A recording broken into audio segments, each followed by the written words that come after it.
जब से इंसानों ने अपना पैर अंतरिक्ष में पसारा है, तब से ही मनुष्य अंतरिक्ष में ऐसे एक्सोप्लैनेट तलाश रहा है जहां पर हम अपना दूसरा घर बना सकें। इसके लिए इंसान ने अपने सौर मंडल के सभी ग्रहों को तलाश डाला, जिनमें से सिर्फ मंगल पर जीवन होने की संभावना जताई। लेकिन क्या JWST LHS 1140b सुपर अर्थ के बारे में क्या सभी जानकारी सटीक से दे पाएगा? और ये सुपर अर्थ रेड ड्वार्फ स्टार के चारों ओर परिक्रमा क्यों कर रही है? लेकिन हमारी पृथ्वी से 47 लाइट ईयर्स दूर मौजूद है एक और सुपर अर्थ, जो कि पृथ्वी से बहुत अधिक मासिव और साइज में बहुत बड़ी है। लेकिन क्या इन विशाल रॉकी एक्सोप्लैनेट्स में जीवन योग्य परिस्थितियां बन सकती हैं, या फिर जीवन सिर्फ हमारी पृथ्वी जैसे छोटे प्लैनेट्स पर ही मौजूद रहेगा? और क्या हम भविष्य में कभी ऐसे ग्रह पर रह पाएंगे या फिर नहीं, ये तो भविष्य में पता चल पाएगा। लेकिन आज की इस वीडियो में जानेंगे सुपर अर्थ प्लैनेट्स के बारे में। क्या वहाँ पर जीवन जिया जा सकता है? तो वीडियो को लास्ट तक जरूर देखना और वीडियो को लाइक जरूर कर दें। अब तक खोजे गए हजारों एक्सोप्लैनेट में से मोस्ट कॉमन है सुपर अर्थ, जो कि हमारी यूनिवर्स की अब तक की सबसे बड़ी अर्थ है। लेकिन ये नेपच्यून से भी छोटी है। खोजे गए इन प्लैनेट्सों में से कुछ ग्रह हैबिटेबल जोन में मौजूद हैं, जो कि इस बात की ओर इशारा करते हैं कि उनकी सतह पर पानी तरल अवस्था में हो सकता है। अब आखिर ये हैबिटेबल जोन होता क्या है? क्योंकि हमें जैसा पता है और हम देखते हैं कि हमारे सौर मंडल में सिर्फ पृथ्वी ही हरी भरी है, अन्य सभी प्लैनेट अर्थ के जैसे बिल्कुल भी नहीं है। हमारे सौर मंडल के अन्य सभी छोटे रोके प्लैनेट्स या तो बंजर पड़े हैं जैसे मरकरी और मार्स, या फिर जलते हुए नरक वीनस के समान मौजूद हैं, जो गैस के राजा और अपने गहरे वातावरण के साथ जीवन को नकार देते हैं। उनके अपने पास कुछ चंद्रमा भी मौजूद हैं, लेकिन उनके कठोर क्रस्ट के नीचे तरल पानी की समृद्ध मात्रा हो सकती है। इसका दावा कई बार वैज्ञानिक कर चुके हैं। लेकिन इससे ये भी जाहिर होता है कि पहले कभी न कभी वहाँ पर जीवन मौजूद था। लेकिन अब बात हो रही है सुपर अर्थ की,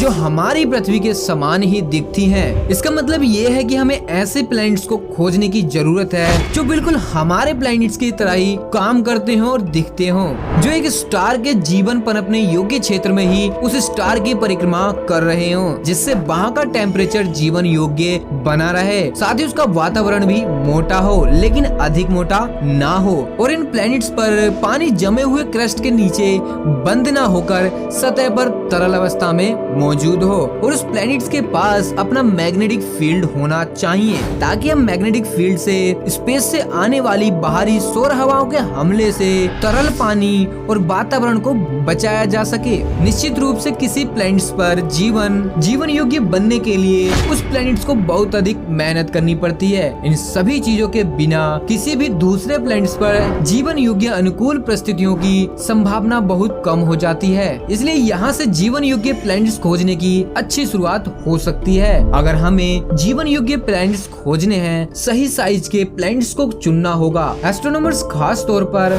सुपर अर्थ को पृथ्वी के साइज से 10 गुना अधिक विशाल के बीच में किसी प्लैनेट्स के रूप में रखते हैं। एस्ट्रोनॉमर्स सुपर अर्थ को मिनी नेपच्यून से बड़ा रखते हैं। पृथ्वी के साइज के बराबर के प्लैनेट्स में जीवन योग्य संभावना अधिक बढ़ जाती है। नेपच्यून के साइज के किसी भी प्लैनेट पर शायद जीवन पैर पसारना सही नहीं होगा, क्योंकि हमें पता है कि अगर किसी प्लैनेट का साइज जितना अधिक होगा, उसका द्रव्यमान भी उतना अधिक होगा, जिसके कारण उस प्लैनेट की ग्रेविटी भी बहुत अधिक होगी, जिससे उसके गैसीय वातावरण बेहतर ढंग से आसमान में रहेंगे। इसी तरह से हमारी पृथ्वी के साइज के प्लैनेट्स को रेफर किया जाता है। अनफॉर्चुनेटली हमारे पास टू एक्सट्रीम लिमिट के बीच एक स्पष्ट डिवाइडिंग लाइन का अभाव है, और सुपर अर्थ में यही अंतर दर्शाता है। 55 कैनरी ई एक ऐसी जगह उपस्थित है जहां पर सभी ग्रह को ऑर्बिट हमारे सोलर सिस्टम से ही मेल खाता है। यह प्लैनेट्स 55 कैनरी ई एक रॉकी सुपर अर्थ है, जो कि हमारी पृथ्वी से लगभग 55 लाइट ईयर्स दूर मौजूद है, जो कि हमारी अर्थ से 8 गुना अधिक मासिव है। लेकिन इसकी बदकिस्मती यही है कि अपने पेरेंट स्टार से इतना करीब है कि यहाँ पर पिघलती हुई चट्टानें एक गेंद के समान दिखती हैं। और बात करें दूसरी ओर TOI 270c प्लैनेट्स की, जो कि हमारी पृथ्वी से 73 लाइट ईयर्स दूर मौजूद है, और इसका द्रव्यमान हमारी पृथ्वी से 7 गुना अधिक है। लेकिन ये अपने पेरेंट स्टार से इतनी दूर है कि यहाँ पर सब कुछ गैस की अवस्था में मौजूद है। इसकी तुलना पर हमें पता चलता है कि इसका आकार नेपच्यून के साइज का दिखता है। अब तक के काफी वैज्ञानिकों के दावे किए जा चुके हैं कि उन्होंने जीवन योग्य प्लैनेट्स खोज चुके हैं, लेकिन रहने योग्य किसी प्लैनेट्स का एक सही घनत्व होना बहुत आवश्यक है, जो कि हमें यह बताता है कि वह प्लैनेट्स ना अधिक चट्टानी हो और ना ही गैसी हो। फिर भी यह एक संभावना ही है, क्योंकि अभी तक किसी भी एस्ट्रोनॉमर्स के पास ऐसे किसी भी विशेष एक्सोप्लैनेट्स की जानकारी नहीं है। फॉर एग्जांपल ग्लेसी 581c, जो कि हमारी पृथ्वी से केवल 20 लाइट ईयर से दूर मौजूद है और इसका द्रव्यमान